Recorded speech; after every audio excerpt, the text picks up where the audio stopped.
We are here today to sentence Burger King Actually, BK stands for Bill Kaulitz of the German band Tokyo Hotel. Silence, heathen! Anyway, we are here to sentence BK Girl 483, otherwise known as Lu, to death because of her unpopular opinions. Hey, all I said on Twitter and Instagram stories was that Evangelion wasn't that good. Evangelion is a fucking masterpiece, how dare you! Look, can I be spared if I talk shit about Final Fantasy 13? Honestly, yeah, go ahead. Lightning sucks in Dicia anyway. With that ridiculous opening sequence, roll the intro and let's get started.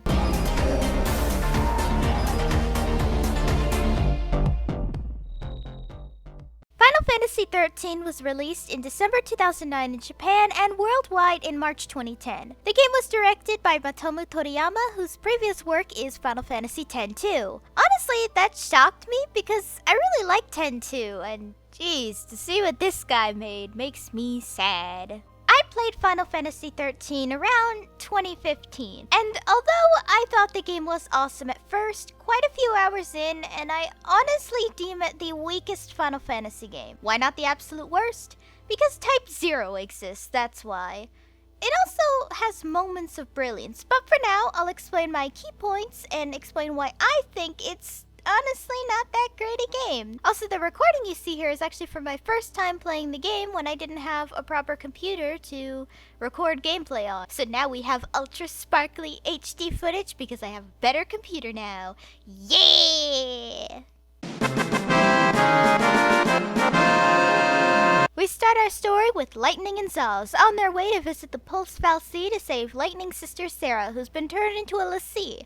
Unfortunately, Psycom and others are on their way to kill people of the Purge before they get to Pulse. Nora comes in to stop them, and does it sound like I'm talking to you like you know every ounce and bit of the lore in this game? Because that's how Final Fantasy 13 treats you. When you play this game, it acts like you know everyone and everything in this game to a point where it's like, you know what's up, no need to explain it. Wanna know why? Because all major parts of the story, I am talking parts of the story that explain the world you are playing in and why so many fucking people hate l'Cie or whatever, are in the menu. Before I hear you say, "But Luke, you love Kingdom Hearts, and that has lore bits in the menu." First of all, I'm one of the very few people in this world who can understand Kingdom Hearts' story. Like, yeah, it takes a second, but I legitimately understand it all perfectly. Second, the menu you are referring to is catch-up if you haven't played for a while. The games do try to remind you of past games through dialogue, and Kingdom Hearts 3, where it literally spends the first couple of hours reminding everyone who only played Kingdom Hearts 1 and 2 about what's been going on since then. Any other information like what a nobody is and a heartless is are all informed either by Squall in the first game or Yen Sid in the second game. In this game, you want to know what the actual fuck a l'Cie is? What's Pulse? What's a Purge Fal'Cie? Too bad, read the menus or just be confused the entire fucking time. Normally, I don't mind if a game has extra bits of lore sprinkled in. Skyrim is a great example because it's not game-centric lore, it's simple little pieces to add flavor to an already great apple cabbage stew that is Skyrim. Another example is Life is Strange. You don't need to read every piece of paper you see or every object you find, but it adds a lot of flavor. Extra lore in-game found through menus and books should only be for flavor for those who are curious, not something a player needs to read before you understand it. That's like if you bought Twilight Princess, and I slammed down the Twilight Princess manga on the table demanding that you read those first before you play the game. So what's the story? Lightning, Zaz, Hope, Snow, Vanille, and Fang are all magic people now that have to obey the will of this robot god thing by whatever hazy dream it gave them. According to their dream, they must kill another god or something, or else they will run out of time and they'll turn into a monster. If they do the thing, then they'll be encased in crystal for 1,000 years or something, and might have to do this shit all over again if the robot god says so. The end. That's all I got from the story from trying to understand it myself. Videos online and the lore in the menus that is honestly giving me war flashbacks of my history class in high school. How the fuck people manage to put this all together is beyond me. To be honest, if I could understand the story from day one, I still don't think I'd care for it. There's shit in this story that just doesn't make any sense at all. So like, according to the lore, the Pulse Fal'Cie was bad, right? Considering how fucking easy he was to kill in the game, why not just kill him? If everyone knows the source is the Fal'Cie, why not just fucking kill the thing so it doesn't turn anyone else into a l'Cie and cause devastation? Another thing is that everyone hates l'Cie, right? Then explain why there's a segment later in the game with Vanille and Zaz in a city similar to Lestalem from Final Fantasy XV, knowing exactly what their faces look like, probably plastered on every news outlet so the public can report them if spotted. Why does no one suddenly give a fuck? If you're gonna write that a group of characters are being hated for being a certain kind of person, maybe actually show that? That's like Sora and Riku saying they're hated for being Keyblade wielders, but everyone in Twilight Town and Radiant Garden is nice to them. Another thing was there is zero explanation to how Sarah became a l'Cie. Considering the Fal'Cie anima is known to be dangerous and is literally feared by people, why the fuck would you think it's a good idea to go in there and see it? Sarah, the fuck? I think one of the biggest issues for it story-wise is that it tries to copy so much of Final Fantasy VII. I know 7 is what gets every Final Fantasy fan's chocobo going, but you honestly can't have a game like Final Fantasy VII again because every Final Fantasy game is unique in theming and storytelling. If anything, 13's issue being similar to 7 is what happened with one of my favorite video game series, Silent Hill.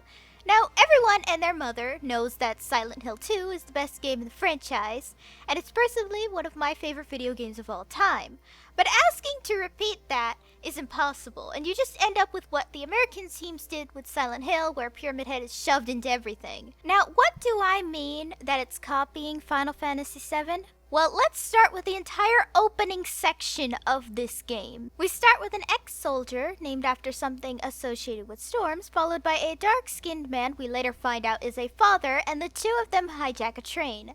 After said explosion, we are experienced to said main character's personal life and find out they're closed off after a presumed traumatic event. We are introduced to a blunt, tough guy personality, a innocent girl who wields a staff, the young one, the mysterious one with strange connections, and almost work together to bring down something that could potentially destroy the planet and take down the government. Hatsune Miku Green is also a major color associated with this game. While the stories play out very differently, the fact remains that it still copies 7 really badly. Yet at least I do find faint glimmers of what brilliance that was supposed to be there. The references to Ragnarok from Norse mythology and just major Norse and other mythos references is absolutely fascinating to see.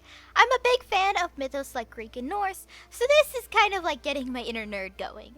There's also sweet moments, especially literally anything with Snow and Sarah, because they are an OTP, to be honest. If you also really want to know how the story ends in other games, because I'm probably not going to play the other games, Lightning basically becomes the new goddess of death for 0.2 seconds, so she can reset the universe and everyone lives out their lives in a normal modern world. The end. Look, it's not because she's a female protagonist. I don't care what gender a protagonist is. I really could give less of a flying fuck.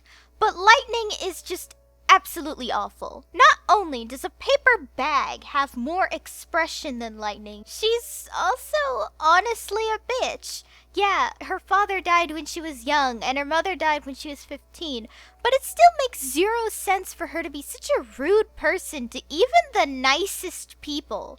Dude, she's even a bitch to her own damn sister that she's so protective of. Even though her sister is in a happy and healthy relationship, Lightning doesn't approve because apparently Snow is all talk. But they honestly never show Snow being all talk, because any situation they're in is a situation he can't literally do anything in because they don't have the capabilities to deal with said situation. It's like cutting off a prisoner's hands and then asking them to open a jar of pickles and then say they're all talk. Like, dude, you cut off their hands, can't open a jar of pickles? What's funny is all they had to do is maybe add an ex-boyfriend who acted like Snow in the past, or maybe make Lightning think of her father when she sees Snow, but because all she knows about Snow up until now, before Sarah's a l'Cie, is that he's nothing but a genuinely nice guy who adores her sister. The only character Lightning is legitimately nice to is Hope, and that's simply because he's 14, so, you know, he's an actual little kid. Basically, Lightning is only nice to kids, and Hope is like the only child we see, so... While she does get nicer near the end of the game, it all kinda goes down the drain when in later games she goes back to being a cold-hearted bitchy robot all over again. You know what's funny? As I said earlier, Lightning is a copy of Cloud, right? Well, take a look at her DLC outfit. At least when Noctis had DLC outfits, they were unique, or Gordon Freeman because Final Fantasy 15 was getting ported to Steam. Either way, at least Noctis wasn't wearing costumes outside of characters he was already related to. And to some, Cloud comes off like a bastard in some capacity, right? But the difference, and it's something I can tell the writers gave zero shits caring about, is that Cloud has moments, even in the beginning. He's extremely sarcastic and awkward. It's a balance. Does no one remember that one of his most iconic lines in the first few hours of the game is a dorky, "Let's mosey"? You can write a cold and distant character as a protagonist, but you need to have likable traits to balance that out. Otherwise, they will literally just be a huge bitch or bastard. Not anything drastic, just a faint sense of wit or being painfully awkward. And if you don't want to make them quirky or awkward, that's fine too. You can have an unlikable protagonist. But you understand that you need to balance out your character with some kind of likable character trait if you want your character to be likable. I really hate to compare Evangelion here because, as I said in my original skit, I don't like the original series and movie for it, but Gendo is a great example of a cold character. If they made Gendo the way he is in the show and the way he is in the Shave Impact commercial, I guarantee you people definitely wouldn't hate Gendo as much as they do. Again, it's not that Lightning is a female protagonist. I legitimately don't care the gender and personality of a Final Fantasy character as long as they are well written and are at least tolerable to play throughout the game. Before you tell me that Squall is exactly the same as Lightning, not really, because he is written in a very different situation compared to Lightning. By the end of Final Fantasy VIII, Squall opens up about his feelings and actually makes friends by the end of the game. Not to mention Kingdom Hearts added onto his personality by making him strong and just kind of coming off really dorky about it. Lightning probably would do this if the sequels didn't constantly reset her to status quo, making her just overall terrible. If I were to improve Lightning, give her moments where she genuinely opens up to people. Throughout the entire series, we don't even know her real first name. Why not show how much development she has as a character by her telling the main characters her real name by the end of it? Seems pretty important if you ask me. I'm not kidding, by the way, when I say roleplayers for Lightning on Tumblr legitimately write her character better and make her actually really interesting. Even fanfic characters know how to write her better than Square Enix did. Overall, Lightning sucks as a Final Fantasy protagonist. Even if she were a dude, I would still hate her. The gameplay is a huge issue with this game as well. I will not discuss the controls for the PC version here because that's later, as it deserves its own category, but the gameplay is honestly way too confusing for its own good. Am I an expert at turn-based RPGs? I mean, kinda, yeah. I've played every Pokemon game pretty much. Earthbound, Final Fantasy X, Child of Light, and pretty much every free indie JRPG horror game. So, I have decent experience, you know? And as someone with experience, this gameplay is very confusing. Basically, there is a load bar, which is how you wait for your turn. Why exactly is there a bar to begin with? Why not just make it a normal turn-based? Because this is frankly very strange. Another strange thing is the system to change the type of character for your party. Well, this is usually fine. Oftentimes, the game relies that you know the exact moment to switch from Relentless Assault to a balanced team pretty much on the second. What really bothers me about the gameplay is how badly the game wants to be an action RPG, but couldn't. As to why not make it an action RPG, I think Square wanted to try and keep Final Fantasy as a turn-based game, but since the games were escalating in action and excitement, it's clear that the best direction for this game would have made it an action RPG. And I know they listened to this criticism in the third game, making it an action RPG instead of a turn-based one, which I give points for. But it still doesn't change the fact that this gameplay is very strange. It's no secret that Square Enix has a horrific PC release for Final Fantasy games. What's funny is Tomb Raider and its sequel run perfectly on my computer, but I guess that's developed by a different division? Whatever division is in charge of porting Final Fantasy titles to PC, this one deserves an award for worst PC port ever. Not only do I experience frequent frame drops, sort of, in scenes that definitely shouldn't have frame drops, there is no setting for graphics except for light shaders and extremely strange PC controls. But you literally need a controller to start this game. I kid you not. Even if your controller doesn't work, it needs to be plugged in. For a while, the game refused to load past the Square Enix logo until I desperately tried every solution to fix the problem, with nothing working. It was only until someone on a Games, Facts, and Questions board suggested to try this as a last result. You ready to hear what the solution was? Plug in your controller every time you play. That's it. Why? No one knows, but sure enough, I plug in my controller and the game finally works. Now, I'm not an expert in coding, but my assumption is that there's a major bug in the game's coding that has never been fixed, where the game thinks it needs all kinds of controls plugged in before launch. Another strange issue was even though the controller was plugged in, the controls wouldn't work for some reason. It's only about 6 hours or something into the game that finally decided to recognize the controller, and I was able to play the rest of the game with it, which is good because the PC controls are weird. You do move with WSAD, but the camera controls with the mouse is so slow and janky that I often can't move it to see the other side of the hall, or I end up running into walls a lot. The controls on keyboard are also not as responsive as they are on my controller, so even though I'm telling Snow to move with A or D, he's just running into a wall because the game hasn't registered that I hit A or D yet. Before anyone says my controller is wonky, I tested it with some other games where my controller was compatible with and it worked. So for whatever reason, sometimes the controller it requires you to plug in actually ends up working and does help a lot in moving around. Overall, if you do somehow want to play this game, oh my gosh, do not play the PC version because it's honestly a mess. And there's some saving graces before I end the video. There are moments and parts of this game that I genuinely enjoy. Still not enough to actually buy this game at full price, rather rent it to be honest, but they're here. Good things exist. I love the multiple combinations for teams in the game. You can have Hope as the buffer and healer, Vanille as damage and debuffer, Lightning as damage and combo maker. That's just a really cool concept, and I think it works well enough, though it's extremely annoying, as I said earlier, when you need to literally know the exact second to switch teams rather than letting you switch on your own. I absolutely love literally every character that isn't Lightning. Everyone but her is written so well and so likable that I'm rooting for them throughout the entire story of the game, even if this story is honestly bullshit.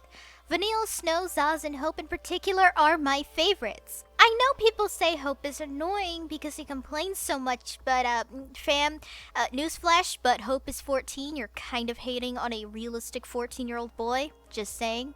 Like, not gonna lie here, Hope probably plays Roblox or something, so A lot of the cast for the English audio of the game did a great job, especially Troy Baker, Vincent Martella, and Laura Bailey, though the dub is kind of mixed to me. I mean, I just don't understand why Vanille and Fang have Australian accents. Is Pulse supposed to be Australia?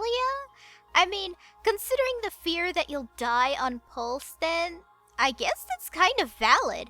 Everyone knows Australia is a apocalyptic wasteland filled with giant spiders and Kangaroo Jack after all. The models do still hold up really well, and you know, it's Final Fantasy, so every main character looks ridiculously beautiful that dermatologists hate them. The music is absolutely gorgeous. I'm actually using the music from the game in this video, and sometimes I do use certain songs every once in a while.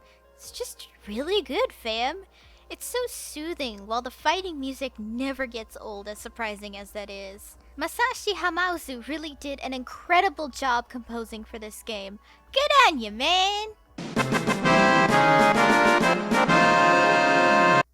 Don't make this your first Final Fantasy game like it was for me. Just pick up a copy of 10 or 15 if you really want a first Final Fantasy game to play. Yes, I'm defending 15. I promise that video will come out eventually because I'm gonna defend Final Fantasy 15 with my life. I would never pay full price for this game. The price being $16. If you want to buy this game after everything I said, just buy it during a sale or something where it's like $7. I was able to pay about $5 for this game thanks to selling trading cards and stuff like that on Steam to earn me a couple bucks to save in this game. Alright. With that, I'm going to prepare for my next script for my next video. Looks like I'm gonna defend the only good game in the Fabula Nova Crystallis series. Let's go, boys. Hey guys, thanks for watching. If you liked the video, then be sure to give it a thumbs up and consider subscribing if you're new. And if any old or new subs would like to help support the channel in any way, then feel free to visit my Ko-fi page down below in the description, along with my social media tabs. For any subscribers, new or old, who'd like to help with video ideas or maybe want to talk about anime or something, then I have a fan server linked down below. See you next time!